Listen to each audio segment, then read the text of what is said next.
So today I want to talk about education in the United States. It is the pinnacle of greatness. Am I right? No? Okay. Well, some rather interesting things are taking place. One event in particular in California, the other in DC. Both of which I find quite interesting and paint very odd pictures. Yes, I should be clear. When it comes to education, because someone's going to rail on me, I'm sure, for this, for mocking the US education system. I like what Sam Seaborn said in The West Wing about what education should be, but what it actually is instead. And for those who are interested, the quote reads, "Education is the silver bullet. Education is everything. We don't need little changes, we need gigantic, monumental changes. Schools should be palaces. Competition for the best teachers should be fierce. They should be making six-figure salaries. Schools should be incredibly expensive for government and absolutely free of charge to its citizens, just like national defense." And I'm not being drawn into semantics over that, but by all means, in the comments, have at it. So first to California. New laws are going to be introduced in 2020 that will impact schools across the state. Starting from next year, it will be illegal for public schools in that state to suspend students in 1st through 5th grade for willfully defying teachers or administrators. Because what you really need, to make absolutely certain that not a single student has to show any sign of respect to authority, because there are no consequences at all really, is remove any remaining consequence. So there is actually very little the teacher can do to make sure, even at such a young age, the student respects the teacher's authority. Then from 2021 to 2025, it will then be temporarily extended to kids in grades 6 through to 8. There are many people who actually support this, who say that it is beneficial because suspensions for willful defiance are disproportionately used against students of colour, because it is entirely the reason that their race is there, that they are suspended and not their behaviour. Not those of colour, I'm just saying children. If there is a disproportionate number of people based on race, might I recommend people stop adjudicating it based on race. In fact, it should just be a point.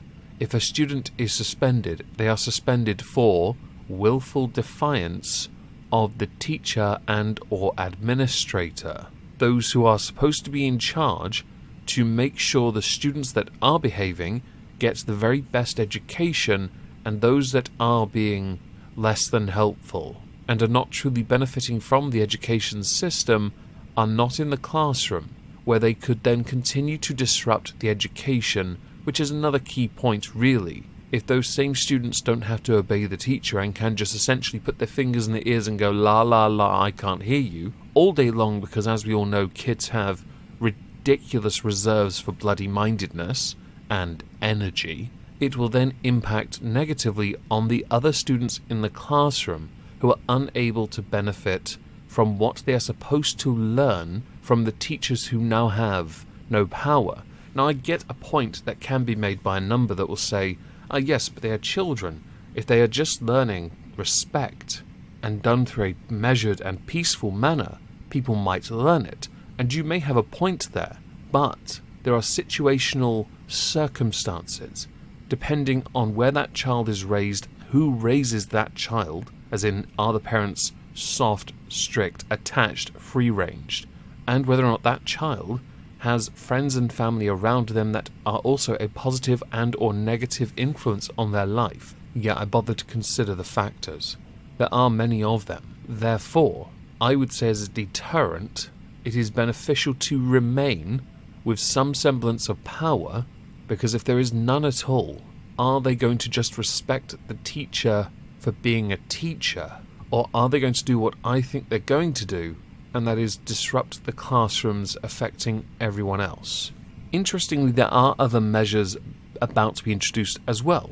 There is a law set to be phased in over the next 3 years that high schools can start no earlier than 8:30 and no sooner than 8 a.m. for middle schoolers. I didn't realise school started that early for you. Back when I was in school, it was 9 a.m. And boy, what a time to be alive. I didn't have to wake up till like 8 a.m.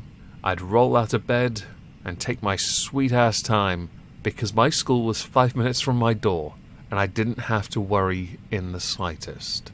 Now, there is another one, because the controversial measures themselves can in fact be costly. And this is backed by state legislative analysts that say that schools may end up spending millions to accommodate those two adjustments alone. There's also a limit and banning of smartphone use, with another law coming into effect in schools starting in 2020. So now, current year, everyone. Now, I actually find this one to be a good one, because I don't see a point in having a smartphone unless in the, emergency sense. But even then, you don't need it.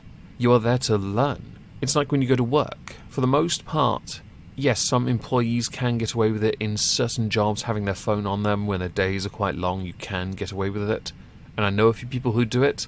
As long as it doesn't impact their job, I get it. But in a lot of employment senses, you really don't need your phone. And it's also not wise to have it in school. Why do kids have phones in the first place? Give them a burner, put your phone number for your home on it, and a next of kin if required, and leave it at that. Make sure there's virtually no credit on it at all, just enough for one phone call, in a case of emergency. Or to show to someone, so that the teacher can then go and get a phone and make an emergency phone call. And the reason for this ban in the US especially is because it's been linked to lower student performance, and it has been known to interfere with the education within schools themselves, something I'm not surprised by in the slightest. Now, to move on from that, I want to go to DC, because this one's interesting, because this one's quite divisive. I don't really have the greatest of opinions on it, but I find it quite interesting because it does raise a number of questions about what you can and cannot teach when it comes to history, especially in America where certain subjects are still quite touchy. So at a DC grade school, some students at the Lafayette Elementary School were asked to pretend they were drinking from a segregated water fountain. I would like you to now take a wild guess the race of those students. Yes, you are all quite right. The principal for DC Elementary School Lafayette has had to apologize after the in-class assignment ended with a black 5th grade student being asked to portray a slave and another to pretend they were drinking from a segregated water fountain. Now, this was all happening during a social studies lesson on the Civil War and Reconstruction. And in a letter to parents, a team of teachers said students were told to separate into smaller groups and create either a podcast or a dramatic reading. And it was that during this group activity, some of the students, the black ones especially, were asked by fellow classmates to play roles that are inappropriate and harmful. I would say poor taste, somewhat accurate, massively insensitive. In another letter, the school's principal has said in a separate letter that this assignment was in fact a mistake and will not be given to future classes, because apparently these guinea pigs didn't yield the correct results. I get we're trying to teach kids to be colourblind, but when it comes to historical reenactments, you're going to be hard-pressed to find a white guy being segregated. Oh, hang on. Scratch that. As a consequence for this, the head of the school plans to create a diversity and inclusion committee and also has teams working to ensure all assignments are culturally sensitive and appropriate.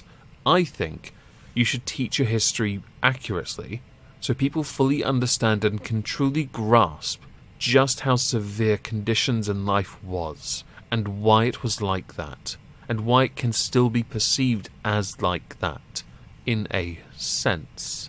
Consequences of what has happened and what people have become since. Because I think being sensitive to an issue is one thing, but making sure everyone understands the gravity and the importance of where we come from as fundamental to truly being able to be better people. We shouldn't seek to forget our past, should we now?